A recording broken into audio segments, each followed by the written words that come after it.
মুস্তাফিজ অপ্রতিরোধ্য, নাসুম দুর্দান্ত, তাসকিন, রিশাদ ও তানজিমরাও ভীষণ ধারাবাহিক। তাদের কারণে একাদশে জায়গা হয় না টি-20তে ভীষণ কার্যকরী মাহেদী হাসান ও শরীফুল ইসলামদের। সব মিলিয়ে টি-20তে বাংলাদেশের বোলিং বিভাগটা যে কোনো সময়ের চেয়ে শক্তিশালী, অথচ ব্যাটারদের ব্যর্থতার আড়ালে এই জিনিসটা চাপা পড়ে যাচ্ছে। উইন্ডিজের কাছে টি-20 সিরিজ হারার আগে বাংলাদেশ টানা যে 4টা সিরিজ জিতেছিল সেটাও সম্ভব হয়েছিল বোলারদের নৈপুণ্যে। 2025 সালে টেস্ট খেলুড়ে দলগুলোর মধ্যে টি-20তে ওভার প্রতি কম রান দেওয়ার গড়ে বাংলাদেশের বোলাররা আছেন চতুর্থ স্থানে। 26 ম্যাচে তারা ওভার প্রতি গড় রান দিয়েছেন 7.83 করে। অর্থাৎ এ হিসেবে গড়ে প্রতি ম্যাচেই প্রতিপক্ষকে 160 বা তারও কম রানে বেঁধে ফেলতে পারছে বোলাররা। তবে ব্যাটাররা সহজ সে লক্ষ্য পাড়ি দিতে পারছে না। এবছর আন্তর্জাতিক টি-20তে অন্তত 10 ওভার বল করেছেন এমন বোলারদের মধ্যে একমাত্র বাংলাদেশের মুস্তাফিজই ওভার প্রতি 6-এর কম রান দিয়েছেন। বাকি বোলাররাও প্রয়োজনের সময় নিজেদের কাজটা করে দিচ্ছেন নিয়মিত। সবচেয়ে বেশি ঝলকটা দেখাচ্ছেন মুস্তাফিজ। টি-20তে মুস্তা দেশসেরা তো বটেই, বর্তমানে বিশ্ব সেরাদের একজন।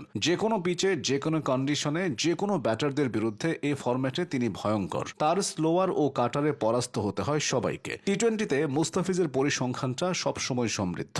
7-এর একটু বেশি ইকোনমিতে 155 উইকেট নিয়ে তিনি এই ফরম্যাটের শীর্ষ উইকেট সংগ্রাহকদের একজন। তবে শুধু 2025 সালটা তার জন্য আরো ভালো কাটছে। এবছর মুস্তাফিজ 17 ম্যাচে নিয়েছেন 23 উইকেট, তার ইকোনমিটা মাত্র 6। মুস্তাফিজ টাইট বোলিং করেন, অন্যদিকে উইকেট এনে দেন তাসকিন আহমেদ। নতুন বলে ইনিংসের শুরুটা করা তাসকিন জোর দেন উইকেট নেওয়ার উপর। এই জন্য মাঝে মধ্যে খরুচে হলেও মোটা দাগে তিনিও সফল। 2025 সালে তাসকিন 12টি টি-20 খেলে নিয়েছেন 24টা উইকেট। ওভার প্রতি তিনি 8.5 করে রান দিয়েছেন। সেরা বোলিং ফিগার 28 রানে 4 উইকেট। এদিকে তানজিম সাকিব তৃতীয় পেসারের কাজটা করছেন বেশ ভালোভাবে। হুটহাট প্রচুর রান দিলেও কামব্যাক করার দৃঢ় মানসিকতা তার রয়েছে। এছাড়া তার আগ্রাসী মেজাজের বোলিং দলের জন্য বাড়তি পাওনা। 2025 সালে তানজিম সাকিব 20টি টি-20 খেলে 20টি উইকেট নিয়েছেন। ওভার প্রতি রান দিয়েছেন 8-এরও কম করে। পেসারদের থেকে স্পিনারদের দিকে তাকানো যাক এবার। এখানে সবচেয়ে বড় নামটা নাসুম আহমেদ। প্রত্যাবর্তনের পর নাসুম যেন অপ্রতিরোধ্য হয়ে উঠেছেন। মিরপুরের কালো পিচ নয়, এর বাইরেও তিনি নিজের সক্ষমতার জানান দিচ্ছেন।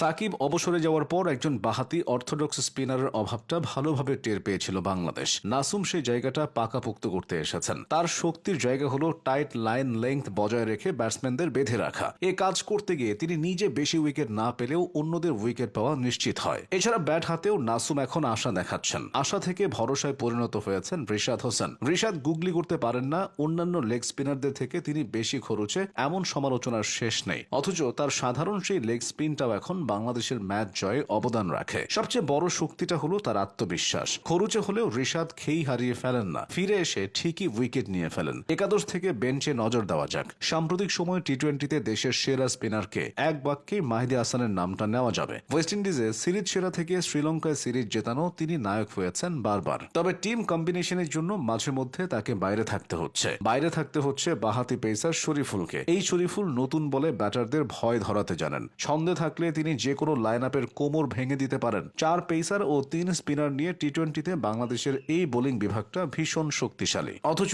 তাদের এমন পারফরম্যান্স ম্লান হয়ে যাচ্ছে ব্যাটসম্যানদের ব্যর্থতায়।